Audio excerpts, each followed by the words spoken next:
Destroy the enemy. That was the message, clear, direct, and unfiltered. Well, from inside the Pentagon's very powerful command chain to the battlefield planners to America's top general. And wait, you know who's the man delivering it? Mr. Pete Hegseth. The US defense chief stood before the troops in St. Louis at the headquarters of Boeing Defense, and what he said is now echoing far beyond that room. Because this wasn't just a speech, it sounded like a warning here. Welcome to TimesXP. It's me, Dhriti Yatri, and picture this for a moment. Factory floors, fighter jets components, missile systems being assembled, and an American defense powerhouse in full motion. And standing over there, addressing the troops and defense workers, Mr. Hegseth said something that instantly grabbed the global attention. America's military is the hammer, a hammer that prefers not to strike, but if it does, it will strike to win. Now, let's pause here. You know why that kind of language was used?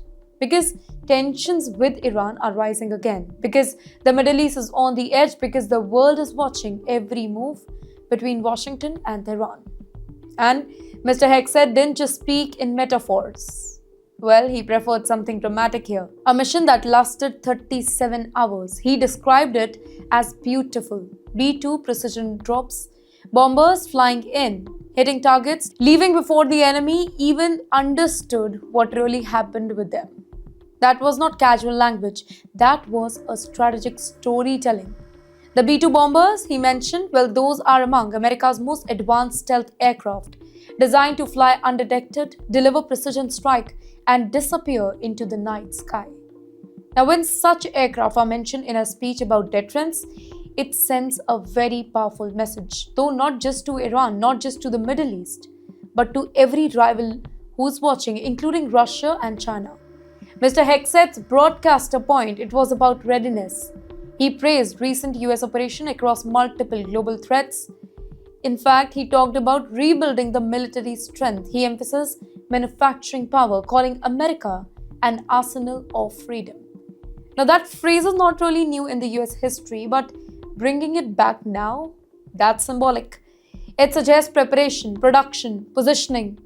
But here's the bigger question, ladies and gentlemen. Is this about deterrence or is this preparation for something larger? Because when defense chief speaks of hammers and precision bombers, when they openly cite missions inside hostile territory, when they tell the troops to be ready to fight to win, it signals seriousness, not rhetoric or policies, here strategy. And remember, the Middle East now is already volatile. The United States has forces across the region. Israel is on high alert. Iran continues to expand its missile and drone capability. Here, one miscalculation, one strike, one retaliation, and the whole equation changes overnight. So, what was this speech really about? Was it about confidence, warning, reassurance to allies, or pressure on adversaries? Well, maybe all of them. Because in geopolitics, ladies and gentlemen, words are weapons too. And when a defense chief says, "We will be the hammer," the world should pay attention. This isn't just about one speech in St. Louis. It's about signal. It's about posture. It's about a global chessboard where every statement carries weight. The real question now is very simple. Will the hammer remain raised? Well, or will it fall?